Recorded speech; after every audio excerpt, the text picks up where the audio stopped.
오늘 주시는 하나님 말씀은 시편 27편 1절에서 6절 말씀입니다. 여호와는 나의 빛이요 나의 구원이시니 내가 누구를 두려워하리요. 여호와는 내 생명의 능력이시니 내가 누구를 무서워하리요. 악인들이 내 살을 먹으려고 내게로 왔으나 나의 대적들 나의 원수들인 그들은 실족하여 넘어졌도다. 군대가 나를 대적하여 진칠지라도 내 마음이 두렵지 아니하며 전쟁이 일어나 나를 치려할지라도 나는 여전히 태연하리로다. 내가 여호와께 바라는 한 가지 일 그것을 구하리니 곧 내가 내 평생에 여호와의 집에 살면서 여호와의 아름다움을 바라보며 그의 성전에서 사모하는 그것이라. 여호와께서 환난 날에 나를 그의 초막 속에 비밀히 지키시고 그의 장막 은밀한 곳에 나를 숨기시며 높은 바위 위에 두시리로다. 이제 내 머리가 나를 둘러싼 내 원수 위에 들리리니 내가 그의 장막에서 즐거운 제사를 드리겠고 노래하며 여호와를 찬송하리로다. 아멘. 성결교단의 유명한 부흥사였던 우리 이성복 목사님은 예수천당 외치면서 우리 복음 증거했던 것이 유명하시고요.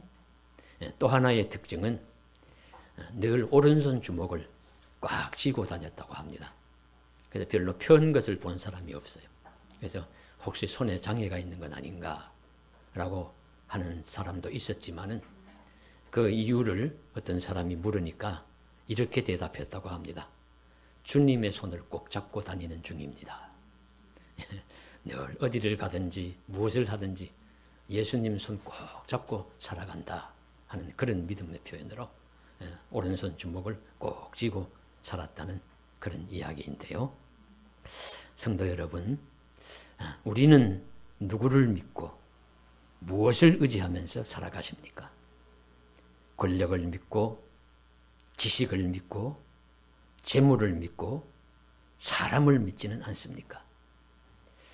이런 것들은 절대 의지의 대상이 아닙니다. 우리 세상 역사 이런저런 수많은 책들을 읽어보아도 권력을 믿어서 성공했다. 지식을 믿어서 성공했다. 재물이 날 행복하게 했다. 사람이 영원히 변치 않고 날 도와주더라. 그런 이야기는 우리가 잘 들어보지 못합니다. 그런 것들은 우리를 실망시킬 것입니다. 권세도 지식도 돈도 세계를 주도하는 과학기술도 절대 믿음이나 절대 의지의 대상이 아닙니다. 그러면 우리는 무엇을 믿고 의지해야 할까요? 구약시대의 이스라엘의 가장 뛰어난 왕으로 평가받는 다윗은 오늘 시편 말씀을 통해서 오직 하나님을 바라보며 하나님을 믿고 의지해야 한다고 말씀하시고 있습니다. 오늘 4절 말씀에 내가 하나님께 바라는 한 가지 일이 있다면 그것은 평생에 하나님의 집에 살면서 하나님의 아름다움을 바라보면서 하나님의 성전에서 찬송하면서 살아가는, 사모하면서 살아가는 일이라고 하는 말씀은 다름이 아니라 오직 하나님만을 믿고 하나님만을 의지하고 하나님을 예배하며 살고 싶다는 고백입니다. 그러면 왜 다윗은 오직 여호와 하나님만을 믿고 의지한다고 고백을 하겠습니까? 과연 하나님은 다윗에게 어떤 분이시기에 하나님을 믿고 의지한다고 합니까? 하나님은 어떤 분이시기에 다윗 같은 왕에게 절대 믿음의 대상이 되십니까? 그는 오늘 이렇게 고백합니다. 1절 말씀이죠. 여호와는 나의 빛이요 나의 구원이시요 나의 생명의 능력이 되십니다. 이런 하나님께 시선을 고정하고 하나님을 바라봅니다. 하나님을 굳게 믿고 의지하는 것은 다윗에게 하나님은 빛이 되시고 구원이 되시고 생명의 능력이 되시기 때문입니다. 여기에서 우리가 볼 것이요. 다윗이 일반적으로 성경에서 가장 많이 사용하는 하나님에 대한 표현, 그걸 하지 않아요. 성경에서 가장 많이 하나님과 사람의 관계를 말씀하는 표현은 아버지 하나님, 신랑 되신 하나님, 목자 되신 하나님, 주인 되신 하나님, 이런 표현입니다. 이런 표현이 가장 하나님에 대해서 가장 많이 표현되고 훌륭한 성도님들도 대부분 하나님을 그렇게 믿습니다. 하나님 되신, 아버지 되신 좋은 훌륭한 아버지 되신 하나님. 인자하고 사랑이 많고 권세가 많으신 주인이 되신 하나님. 좋은 신랑과 같은 하나님. 또 선한 목자 되신 하나님. 이런 표현으로 하는데 다윗은 오늘 그렇게 표현하지 않고요. 달리 표현합니다. 그렇게 표현할 수 있습니다.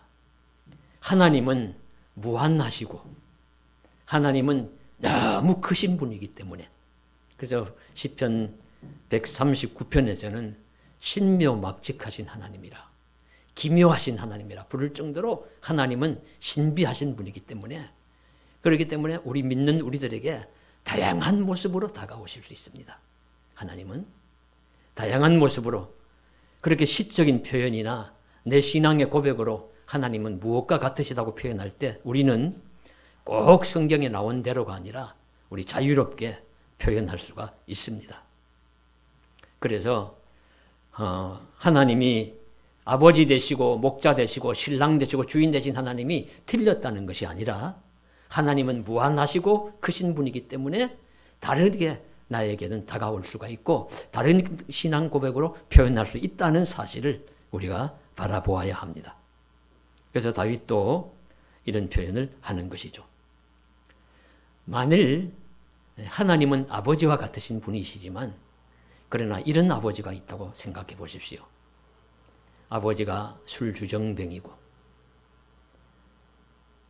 틈만 나면은 가족들 괴롭히고 어렵고 힘든 일이 있어도 가족들 돌보지 않고 그저 틈만 나면 괴롭히는 그런 아버지라면 그런 아버지 밑에서 자란 자녀에게 아버지라는 말만 들어도 소스라치게 놀라고 떠는 그런 자녀에게 하나님은 아버지와 같은 분이라고 설득을 한다면 설득이 되겠습니까? 나는 그런 아버지는 싫어요. 하겠지요. 목자와 같은 하나님이란 표현이 좋은 표현으로 우리에게 다가옵니다마는 그러나 어떤 분이 한 목자를 만났는데 그 목자는 그저 양들은 버려두고 자기만 먹고 놀고 즐기고 합니다. 무서운 동물이 나타나면 양을 버려두고 먼저 도망을 칩니다. 상처나고 쓰러진 양이 있어도 내버려 둡니다. 그런 목자를 보고 그런 목자를 만난 사람에게 하나님은 목자와 같으신 분이라고 한다면 받아들여지지 않을 것이에요. 고개를 슬레슬레 흔들면서 나는 그런 목자는 싫어요. 다윗의 경우에도 그래서 좀 다윗은 부모님에게 그렇게 썩 좋은 감정을 갖지 않았던 것 같습니다. 물론 키워주시고 낳아주신 부모님 사랑스럽게 한량 없으신 분이지만은 애틋한 감정이 없었던 것 같아요. 그래서 시편 오늘 읽으신 말씀의 10절에 보시면 내 부모는 나를 버렸으나 여호와는 나를 영접하시리로다. 이런 말씀까지 하거든요. 그리고 다윗 시편을 많은 시편이 있는데 찾아보았습니다. 하나님을 아버지와 같은 분이라고 표현한 곳이 얼마나 있는가. 제가 찾아보았을 땐 2군데밖에 없어요. 그 많은 시편 중에. 시편 68편 5절에 고아의 아버지 같으시며 시편 113편 13절에 아버지가 자녀를 긍휼히 여기는 것 같이 하나님이 우리를 긍휼히 여기시리라. 이 말씀 외에는 아버지라고 표현한 부분이 나오지가 않습니다. 다윗에게는 아버지라는 표현보다는 다른 여러 가지 표현이 좋은 것이죠. 방패가 되시고 산성이 되시고 그런 하나님, 그리고 오늘 말씀과 같이 나의 구원이 되시고 생명의 능력이 되시고 빛이 되신 하나님, 이런 표현이 다윗에게는 더 가까이 다가오는 것입니다.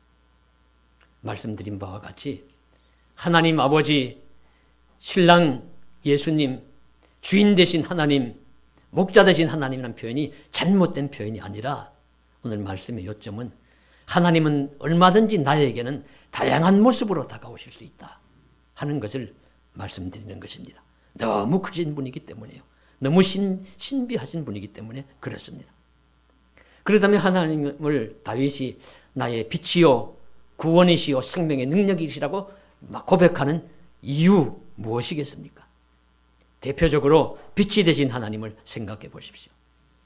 하나님이 빛이 되신다는 것은 한결같으시고 일정하게 나를 대해 주신다는 것입니다.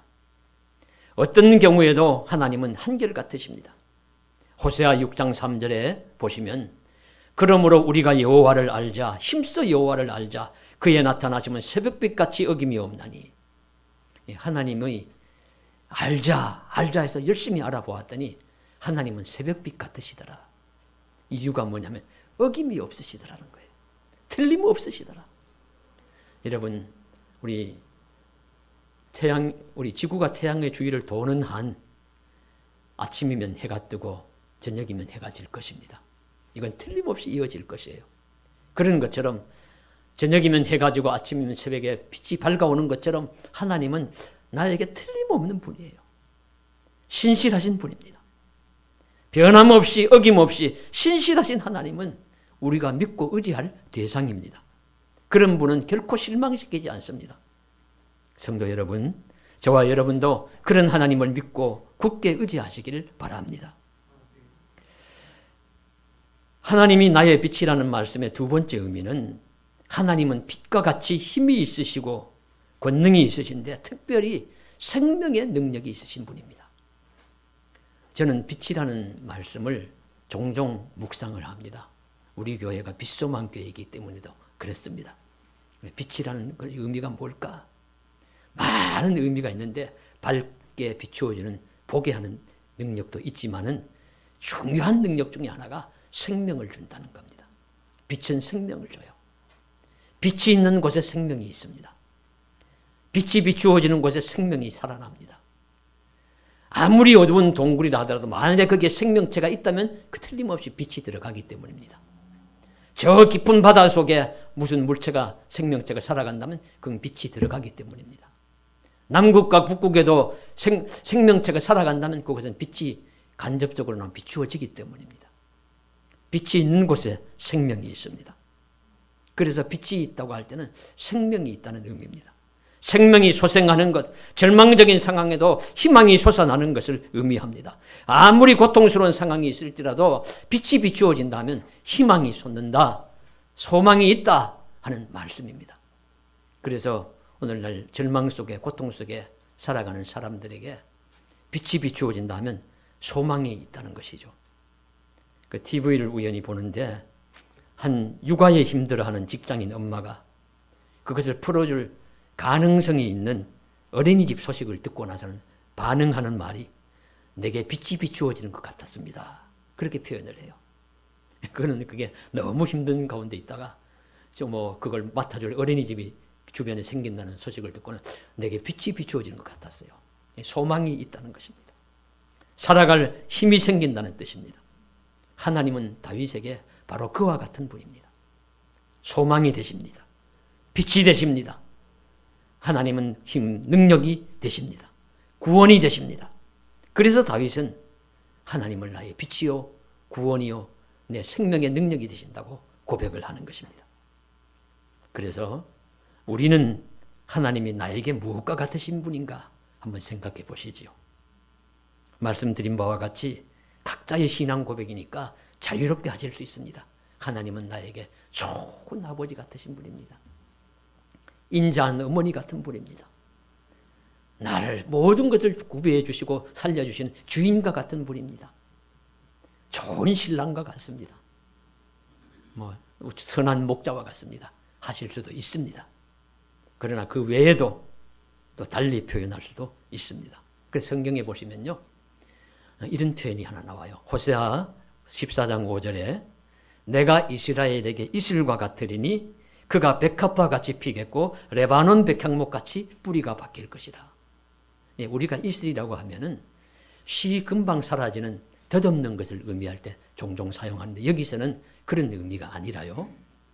광야에 비가 잘 오지 않는 광야 같은 곳에서 백합화 같은 꽃이 피는데 아침이면 새벽이면 맺혀져서 그 꽃을 피게 하는데 도움을 주는 이슬. 레바논 백향목과 같은 좋은 나무에 그 뿌리에 들어가 가지고 그 레바논 백향목 같은 나무를 살려주는데 도움이 되는 이슬. 그런 꼭 필요하고 요긴한 이슬과 같은 존재. 하나님이라는 말씀을 고백을 하는 것입니다. IVF 한국 대학생 선교회 대표인 김종호 목사님이라는 분이 계시는데 그분의 간증을 읽은 적이 있습니다. 생후 6개월 만에 소아마비에 걸려서 왼쪽 다리가 마비되어 일평생 장애인으로 사시는 분입니다. 그런데 어릴 적부터 이러니까 내가 커서 사람 구실하겠냐 하는 부모님의 걱정 소리를 듣고 자라나고 또 알게 모르게 이웃의 친구들이 좀 소외시키고 차별하는 것을 느끼면서 이제 자존감이 많이 약화되고 또 하나님 고쳐주십시오 해도 고쳐주시지 않고 그래서 실망과 의문이 쌓여가면서 학창시절을 보내는 중에 대학에 가서 대학생 선교회에 들어갔는데 거기 가니까 친구들이 하나의 친구로 받아주지 장애로 보지 않더라는 거예요. 하나의 그냥 평범한 친구, 좋은 친구로 받아줘서 거기서 많이 회복되면서 믿음 생활을 잘 하게 되었고 그러면서 자기보다도 더 장애를 심하게 가지고 고통스럽게 살아가면서도 예수님 잘 믿고 하나님 말씀 증거하면서 감사하면서 살아가는 마르바 던과 같은 그런 인물들 보면서 힘을 얻고 이제 그렇게 살아가면서 IVF 한국 대학생 선교회 지금 대표 목사님으로 봉사하고 계십니다. 근데 그분이 하나님을 어떻게 이해하느냐 이렇게 이야기합니다. 하나님은 내게 자전거 같은 분이다. 내가 넉넉지 않게 하고 적극적으로 페달을 밟기를 원하시고 사방을 살펴서 판단하는 주체가 되어 나가기를 원하신다. 인생은 하나님이란 자전거에 올라 목적지를 향해 나아가는 과정이다. 그분에게는 하나님이 자전거 같으신 분이래요. 일평생 우리 다리 장애로 살아가면서 마음껏 뛰지 못하고 걸어보지 못하시는 분이지만 자전거처럼 페달을 밟으면 쑥쑥 잘 나가고 페달을 밟지 않으면 넘어지고 그래서 자전거에 올라타고 자전거 같은 하나님을 올라타고 페달만 밟으면 틀림없이 열심히 잘 나아가게 하시는 그런 하나님. 나에게 힘이 되시고 소망이 되신 하나님이라고 고백을 하는 것입니다. 사랑하는 성도님, 하나님은 우리에게는 어떤 분이십니까?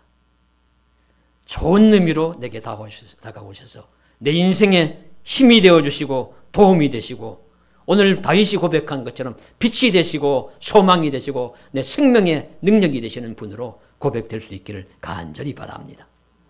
이슬이 되신 분이라고 고백을 하든지 김종호 목사님처럼 자전거 같은 하나님이라고 그렇게 고백하시든지 무엇이든지 내게 힘이 되시고 삶의 소망과 구원의 의미를 주신 좋으신 하나님으로 저와 여러분이 만날 수 있기를 주님의 이름으로 간절히 소망합니다. 그러면 다윗은 왜 특별히 하나님을 빛으로 구원으로 생명의 능력으로 묘사했을까요? 그것은 언제나 어디서나 하나님은 신실하게 자신을 대해 주시는 분임을 알기 때문입니다. 그래서 오늘 말씀에 우리 2절, 3절을 보시면요. 우리 구별해야 되는데 2절은 과거의 경험이고 3절은 미래에 되어올 상황에 대한 예견입니다. 2절이란 과거의 상황, 악인들이 내 살을 먹으려고 내게 왔으나 나의 대적들, 나의 원수들이 실족하여 발을 흩디뎌서 넘어졌다. 나를 공격하고 그들이 성공하지 못했다는 거예요. 내가 그들의 손길에서 구원받고 살아남았다는 것입니다. 하나님이 그들을 실족시키셔서 나를 구원해 주셨다는 의미입니다. 그런 하나님이 3절에서 이제는 변함없이 나를 도와주실 것이기 때문에 군대가 나를 대적해서 진칠지라도 두렵지 않고 전쟁이 일어나 나를 치료할지라도 나는 태연하게 살아갈 것이다. 안전하게 보호받을 것을 굳게 믿는다는 의미입니다. 과거에 나를 돌봐주셨던 하나님이 변함없이 미래에도 지켜주실 것이기 때문에 나는 주 안에서 평안과 안전을 누립니다. 그런 고백을 하고 있습니다. 그래서 하나님이 빛이 되시고 구원이 되시고 생명의 능력이 되신 하나님이 변함없이 과거에 그러셨던 것처럼 앞으로도 그의 편이 되어주시고 구원자가 되어주실 줄로 믿습니다. 그래서 이 말씀을 제가 추론할 때 이 다윗의 20대 한 중후반기에 기록했던 말씀인 것 같아요. 왜냐하면 원수와 대적의 손에서 구원받고 앞으로 전쟁과 같은 많은 어려운 상황이 예견되는 그 시점에 이 말씀을 기록했다고 보여집니다. 다윗은 초기 도망자 시절은 유대 광야로 피신하고 광야와 동굴을 전전합니다. 그의 인생은 어두운 밤길과 같았습니다. 사울이 자신을 죽일 결심을 하자 요나단과 눈물의 이별을 하고 노업 땅의 아히멜렉에게 가서 골리앗의 칼을 받아가지고 다윗이 나오지만 아직 이제 힘이 없고 두려움이 너무 가득해서 급하게 블레셋에게 투항을 합니다. 그러니까 대적의 나라인데 망명을 하는 것이죠. 그 다윗과 같은 대장수가 망명을 하니까 블레셋 왕이 좋아가지고 저렇게 큰 장수가 나의 부하로 들으니 아이고 얼마나 고맙고 감사하냐. 그래 받아 주었는데 다른 신하들은 그렇지 않습니다. 제자가 누굽니까? 사울이 천천히요 다윗은 만만이라고 하던 유대의 영웅과 같은 인물이 아닙니까? 저런 자 키워줘서 어떡하겠습니까? 라는 이야기를 하게 됨으로써 다윗이 신변의 위협을 느껴요. 분위기를 보니까 이상하게 돌아가거든요. 그런데 자기는 적진에 지금 홀로 가 있습니다. 자칫하면 그냥 죽을지도 모릅니다. 여러분 만일 다윗이 이런 곳에서 죽으면 얼마나 험악한 죽음이겠어요. 전쟁을 하다가 용사가 전쟁터에서도 죽을 수 있지만 그렇게 죽는 것도 아니고 무슨 영웅적인 좋은 또 나라의 애국을 하다가 죽는 것도 아니고 적군에게 투항해가지고 거기서 소리 없이 죽어간다면 얼마나 비참한 일입니까? 그래서 다윗이 위기를 느끼고는 갑자기 미친 척했죠. 갑자기 춤을 흘리고 그리고 대문에 글귀를 휘갈려 막 쓰고 그런데 여기에 속아 넘어갔대요. 그 왕이 블레셋의 왕이 아니 이곳에는 미친 자가 없어서 이런 자를 내 앞에 두느냐. 다윗을 쫓아내어서 다윗이 살아났다는 것입니다. 누가 살려주었을까요? 저 같아도 안 속을 것 같아요. 멀쩡한 20대의 젊은 장수가 멀쩡하게 장수로 살아가다가 갑자기 미친 척하는데 거기에 속아 넘어가요? 그런데 하나님이 구원해 주신 것입니다. 하나님이 상황을 속아 넘어가도록 만들어 주신 것이죠. 그래서 살아났습니다. 하나님이 빛이 되시고 하나님이 생명의 능력이 되시어 구원해 주신 것입니다. 그래서 다윗이 아둘람 동굴로 피신하고 그리고 소문을 듣고 형제들이 모여들고 빚진 자, 원통한 자, 환난당한 자들이 모여들어서 그들의 우두머리가 되어서 본격적으로 다윗은 세력을 구합하면서 사울의 손길을 피해서 살아남습니다. 여러분 이런 시기를 겪으면서 오늘 말씀처럼 대적이 나를 넘어지려고 원수들이 나에게 덤벼들었지만은 달려왔지만은 그들은 실족하여 넘어지고 앞으로도 군대가 나를 대적하여 진치고 전쟁이 나를 치러해도 나는 태연히 안전하게 살아갈 것이라고 고백하는 그 고백이 이런 상황 속에서 믿음으로 자라났던 것입니다. 저와 여러분도 지난 세월에 하나님이 도우셔서 살리시고 구원해 주신 경험이 있지 않으십니까? 오늘 우리가 이렇게 멀쩡하게 살아가는 것은요, 틀림없는 하나님의 은혜가 다 있었습니다. 우리는 1분 1초라도 시간이 잘못 틀리면요, 우리는 죽음의 길을 피할 수도 없는 정도로 나약한 존재입니다. 사고와 사건에서 자유롭지 않습니다. 하나님이 도와주셨고 구원해 주셨고 지켜주셨기 때문에 오늘 우리가 살아갑니다. 지난 과거에 하나님이 나를 도우시고 지켜주셨던 하나님께서 변함없이 내일도 미래에도 지켜주실 줄로 믿습니다. 구원해 주실 것입니다. 그러니 너무 염려하지 마시고 너무 괴로워하지 마시고 힘을 내어서 살아갈 것입니다. 오직 바라는 것은 평생에 하나님의 집에 살면서 여호와의 아름다움을 보며 그의 성전에서 하나님 주실 평강을 사모하며 살아갈 것입니다. 그런 은혜가 저와 여러분에게 함께 하시기를 주님의 이름으로 간절히 축원합니다. 셋째로 다윗은 신실하신 하나님이 함께 하시기에 하나님이 그를 보호하시고 결국에는 승리하게 하실 것을 믿습니다. 그래서 우리 5절 6절에 보시면 환난 날에는 초막 속에서 비밀이 지키실 것이고 장막 속에서 보호해 주실 것이고, 그리고다가 단단한 바위 위에 나를 두실 것이고, 안전하게 보호하실 것이라는 의미입니다. 그리고 하나님께 승리의 제사를 드리면서 찬송하게 하실 것이다. 결국에는 인생의 승리의 길을 걸어가게 하실 것이다. 그런 확신을 표현하고 있습니다. 그 확신의 근거는 변함없이 언제나 어디서나 나를 보호하시고 도와주신 하나님의 일관하심입니다. 일관성. 세상 끝날까지 나를 보호해 주실 것입니다. 달면 삼키고 쓰면 뱉지 않습니다. 하나님은 자신에게 유리하면 온갖 것 다 줄 것처럼 친절하다가도 상황이 변하고 자신에게 손해가 올 것 같으면 등을 돌리는 사람과 같지 않으십니다. 어제나 오늘이나 동일하신 하나님은 하나님의 자녀에게 변함없이 신실하실 것입니다. 물론 사람이라고 다 신의가 없는 것은 아니죠. 1970년 1월에 17세의 에드워다라는 소녀가 우리 감기를 앓던 중에 아마 당뇨도 있었던가 봐요. 당뇨병 치료약이 혈류에 녹아들지 않아서 그런 사고가 발생을 했는데 병원에 응급실로 실려갔고 의식을 잃어갔고 신장 기능이 상실되고 심장 박동도 멈췄다가 다시 뛰기 시작했는데 결국에는 뇌 손상이 와서 우리 식물인간이 되었습니다. 자신에게 찾아온 불행을 의식했는지 의식이 가물가물해질 때 이 에드워다라는 소녀는 옆에 있는 엄마에게 엄마 내게 떠나지 않을 거지 라고 이야기를 했고 엄마는 그럼 내가 너를 지켜주마. 끝까지 너와 함께 있어주마. 약속을 했습니다. 그것이 모녀가 나눈 마지막 대화였다고 합니다.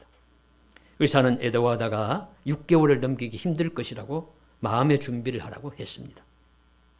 그러나 엄마는 딸과의 약속을 지키고자 했습니다. 종기나 욕창이 생기지 않도록 2시간마다 몸을 뒤집어주고 4시간마다 딸의 혈액을 채취해 혈당을 체크하고 인슐린을 주사했습니다.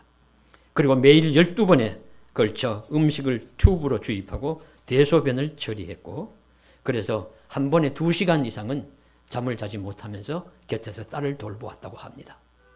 몇 년이 계속되었느냐? 6개월 정도밖에 살 수 없다는 딸이 38년 동안 어머니가 약속을 지키면서 딸을 돌볼 정도가 되었는데 38년이 되니까 50대 가까웠던 어머니는 80세가 넘으셔서 어머니가 먼저 돌아가셨어요. 어머니가 먼저 돌아가면서 딸의 손을 잡고 그리고 그 딸의 여동생을 붙들고 그 이름이 콜린이라는 그 여동생에게 언니를 부탁하마. 내가 끝까지 붙들어줘야 되는데 네가 내 대신 언니를 돌보아 줘라. 그렇게 붙들고 어머니가 먼저 눈을 감았는데 그 동생이 돌보면서 4년을 더 살다가 이 에드워다는 눈을 감았다고 합니다. 세상의 어머니 중에서도 이처럼 식물인간이 된 딸과의 약속을 40년 가까운 긴 세월 동안 변함없이 지키기도 합니다. 하물며 신실하신 하나님이 우리와 함께 나와 함께 하겠다 하신 약속을 지키지 않으시겠습니까? 언제나 어디서나 변함없이 너를 돌보마, 너를 지켜주마, 환난과 위기 속에서도 반드시 너를 구원해주마. 하나님은 성경 말씀을 통해서 약속하셨습니다. 그러니 변함없이 나를 지키시고 돌보시고 구원해 주신 하나님의 신실하심을 우리는 믿어야 합니다. 히브리서 13장 5절에 하나님은 친히 말씀하시기를 내가 결코 너희를 버리지 아니하고 너희를 떠나지 아니하리라 말씀하셨습니다. 그러므로 우리는 오늘 말씀에 의지하여 다윗이 과거의 체험에 비추어 변함없이 그의 빛이 되시고 구원이 되시고 하나님이 생명의 능력이 되실 것을 믿은 것처럼 앞으로의 세월 속에서도 어떤 환난과 위기가 닥쳐와도 변함없이 그를 보호하시고 승리케 하실 것을 믿었던 것처럼 우리의 인생길에도 하나님은 변함없이 지키시고 보호하시고 인도해 주실 줄로 믿습니다.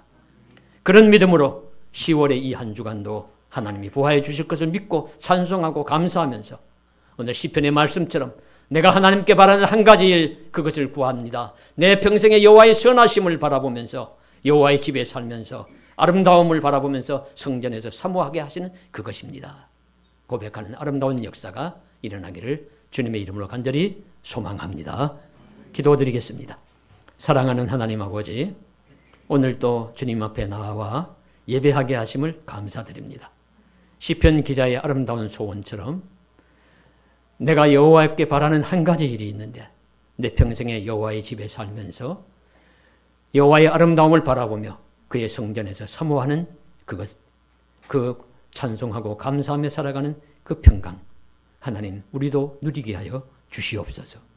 하나님은 나의 빛이요 구원이시요 내 생명의 능력이 되심을 굳게 믿고 확신하고 고백하게 하여 주시옵시고, 그대로 과거에 나를 돌보아 주신 것처럼 앞으로의 인생길에도 일일이 하나님 감찰하시고 끝까지 돌보시고 지켜 인도하여 주시옵소서. 예수님 이름 받들어 감사하며 기도드리옵나이다. 아멘.